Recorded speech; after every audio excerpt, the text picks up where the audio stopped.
अंदर की बात। लड़ाई तो हमेशा आंतरिक ही होती है। मुख्यतः जो बाहर दिख रहा होता है वह उस भीतरी लड़ाई का ही प्रतिरूप होता है, लेकिन जो प्रतिरूप होता है उसे भी हम खारिज नहीं कर सकते।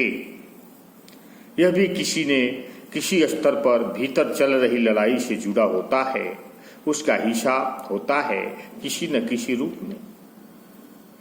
आप अमूर्तता की ओर मुड़े उसके पहले कुछ उदाहरण ले लेते।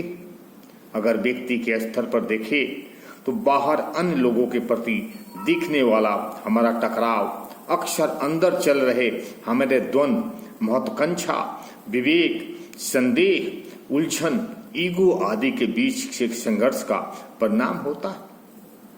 परिवार के स्तर पर जिसे हम घर की बात कहकर बाहरी हस्तक्षेप से बचना चाहते हैं, वो भी जितने और जिस रूप में बाहर आए अंदर के संघर्षों का ही झलक होता है। देश के स्तर पर देखें तो आज की छोड़िए, आज़ादी की हमारी लड़ाई भी मूलतः भीतरी ही थी।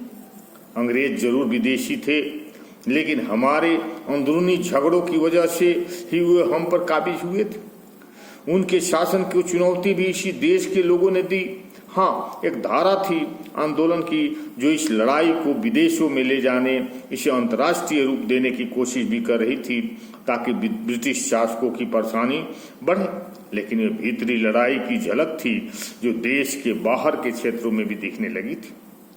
सवाल यह है कि चाहे व्यक्ति के स्तर पर हो या परिवार, राष्ट्र के स्तर पर हो, हम अंदर और बाहर की इन लड़ाइयों को क्या एक दूसरे से अलग कर सकते?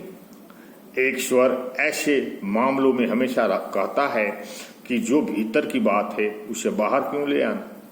वह उसे बाहर ले जाने की तमाम मूल्यों के खिलाफ घोषित करने लगता है।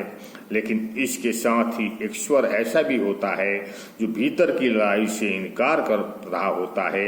अगर उसने स्वीकार कर लिया तो उसे भीतर झांकना होगा। कोशिश उसकी यही होती है कि लड़ाई की जड़ बाहर की कहीं दिखाई जा सके। मजे की बात तो यह है ये दोनों स्वर भी अक्सर भीतर के ही होते हैं, चाहे बात व्यक्ति के स्तर की हो या परिवार या देश के स्तर की हो। ओम शांति, ओम शांति। अच्छा लगे तो लाइक करें और सब्सक्राइब करें।